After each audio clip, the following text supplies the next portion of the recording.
अक्टूबर महीने में कौन से ऐसे 3 शेयर है जो बहुत जबरदस्त परफॉर्म कर सकते हैं? ऐसी मंदी मतलब अभी बहुत ज़्यादा निफ्टी गिरा है, निफ्टी बैंक निफ्टी क्या ओवरऑल मार्केट ही गिरा है।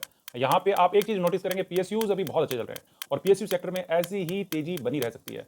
ये जो मार्केट गिर रहा है ना, इसके अंदर में आप ध्यान से देखना पीएसयू सेक्टर उतना नहीं गिर रहा है और अभी आप अगर इसे खरीदते हैं ना, तो आप रिग्रेट नहीं करोगे। पीएसयू सेक्टर में अगर आप घुसते हो, एंट्री करते हो तो रिग्रेट नहीं करोगे आगे जाकर। क्यों रिग्रेट नहीं करोगे? क्या कारण है रिग्रेट नहीं करने का? क्योंकि ये बहुत ज़्यादा पिटे हुए सेक्टर है। इन पे लोगों का विश्वास ही नहीं है, भरोसा ही नहीं है। कोई आपको बोलेगा एसबीआई खरीद लो, तो आप बोलोगे एसबीआई? एसबीआई खरीदने लायक है क्या? एसबीआई को खरीदा जा सकता है? आप विश्वास नहीं करोगे, लेकिन एसबीआई अभी इतने अच्छे प्राइस पे है ना कि इस जगह पे अगर खरीदा जाए और लॉन्ग टर्म के हिसाब से रख लिया जाए ना, 3-4 साल के हिसाब से, तो ये 1500-1600 के भाव आसानी से, अभी 600 का भाव चल रहा है, 1500-1600 के भाव आसानी से दिखा सकता है। इसी तरह से पीएसयू के बैंक ऑफ बड़ौदा है, एनटीपीसी है। पिछले बार मैंने एनटीपीसी को सजेस्ट किया था, एनटीपीसी ने बहुत जबरदस्त रिटर्न दिया। 231 के भाव पे सजेस्ट किया था, 251 का भाव गया उसका और उसके बाद में फिर से अभी वही लेवल पे, उसी लेवल पे है। यहाँ पे ये फ्लक्चुएट क्यों कर रहा है?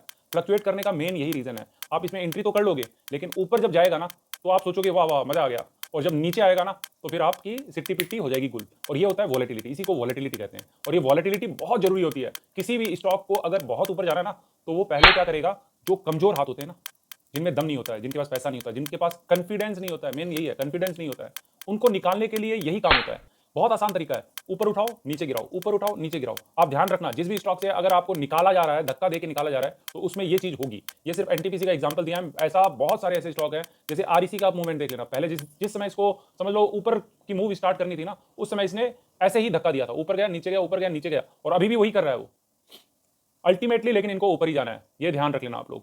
मैंने 3 स्टॉक पिछले मंथ सजेस्ट किए थे, तीनों ने जबरदस्त परफॉर्मेंस दी है। एक हमारा BLIL करके शेयर था, उसने 33 रुपए का, 33 रुपीज का डिविडेंड दिया है। लगभग 450 का शेयर है, 33 रुपीज का डिविडेंड दे रहा है, 8 से 9% आपको डिविडेंड दे रहा है। और वो अभी नीचे आके खड़ा है। आप ये मत समझना कि वो टूट गया है, वो ब्रेक हो गया है, उसमें गिरावट नहीं आई है। वो डिविडेंड जो पोर्शन इससे निकाला जाए ना, तो वो लगभग उसी भाव पे खड़ा है। तो गलती मत कर देना, यहाँ पे एग्जिट मत कर देना, अच्छे स्टॉक में होल्ड करके रखो। ये मार्केट एक बहुत बड़ी रैली के लिए तैयार हो रहा है, एक बहुत बड़ी रैली के लिए। 22-23 हजार का लेवल निफ्टी के अंदर में कोई बड़ी चीज नहीं है, 4-5 महीने के अंदर में ये लेवल आ सकते हैं और मार्केट इतना ऊपर जा सकता है। और अच्छे स्टॉक आपको पकड़ना है, ऐसा नहीं कि आप यहाँ पे यस बैंक पकड़ो या फिर और छोटी छोटी बैंक्स को पकड़ लो या कोई घटिया सा शेयर वोडाफोन आइडिया जैसे स्टॉक को पकड़ो। सस्ते शेयर मत पकड़ना जो बहुत ही खराब फंडामेंटल लेके चल रहे हैं। सस्ते स्टॉक पकड़ने हैं तो सस्ते स्टॉक पकड़ो, लेकिन उसके फंडामेंटल मजबूत होने चाहिए।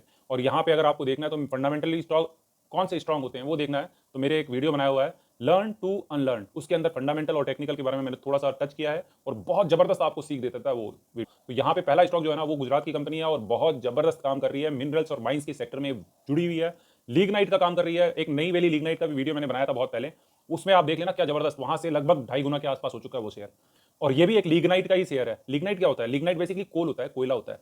कोयला में बहुत सारी वैरायटी आती है, एक एंथ्रासाइट होता है, सबसे सुपीरियर क्वालिटी का वही होता है और वो ऑस्ट्रेलिया में पाया जाता है। इंडिया के अंदर में लो क्वालिटी के जो लो, तो लिग्नाइट एक बहुत ही मतलब एश कंटेंट इसमें बहुत ज्यादा होता है, आपको गर्मी कम देगा और बहुत ज्यादा बर्निंग करके स्मोक ज्यादा देगा। तो लिग्नाइट की माइनिंग करती है ये कंपनी और 87 इसका प्रोपोर्शन, 87% इसका रेवेन्यू का जो है ना ब्रेकअप इसके अंदर में लिग्नाइट का ही है। उसके बाद में ये एनर्जी प्रोड्यूस करती है, 5% आपका थर्मल पावर प्लांट के ऊपर में आता है और 5% रिन्यूएबल। रिन्यूएबल में भी विंड पावर प्लांट है प्लस सोलर पावर प्लांट है, ये सब मिला के काफी अच्छी कैपेसिटी इसकी बनाई हुई है। तो 10% लगभग एनर्जी के सेक्टर में है और 2% ये बॉक्साइट का काम करती है और 87% लिग्नाइट का काम करती है। ये कंपनी अपने आप को चाह रही है, इसमें सबसे बड़ी शिफ्टिंग क्या आ रही है मालूम है? ये अपने आप को लिग्नाइट के काम से हटाकर प्रॉफिटेबल बिजनेस जैसे कि पावर प्रोडक्शन और रिन्यूएबल एनर्जी प्रोडक्शन, इसमें शिफ्ट करने की कोशिश कर रही है। जहां तक इस कंपनी का भाव है वो लगभग 327 के आसपास चल रहा है और यहां से इसमें हाई कैपेबिलिटी है। अगर आप यहां पे एंट्री करते हैं, ये लगभग 194 का भाव था एक महीने पहले और अभी 327 है, फिर भी मैं रिकमेंड कर रहा हूं।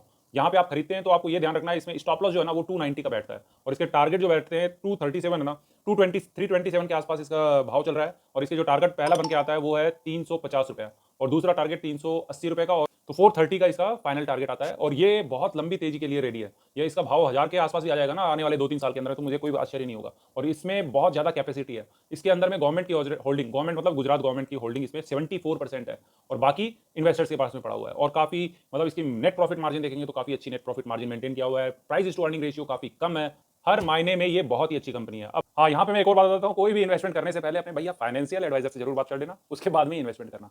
अब जान लेते हैं हमारे दूसरे स्टॉक के बारे में। तो दूसरा स्टॉक 183 रुपीज के आसपास चल रहा है और यहाँ पे अगर आप इसको बाय करते हैं तो इसका स्टॉप लॉस 170 के आसपास बैठता है और इसके टारगेट जो बैठते हैं वो लगभग 190 का, 190 थोड़ा नीचे हो जाता है, 193 का इसका पहला टारगेट बैठता है, दूसरा टारगेट 210 का और तीसरा टारगेट 230 का बैठता है। इतना कम टारगेट दिया है पहला टारगेट, ऐसा क्यों?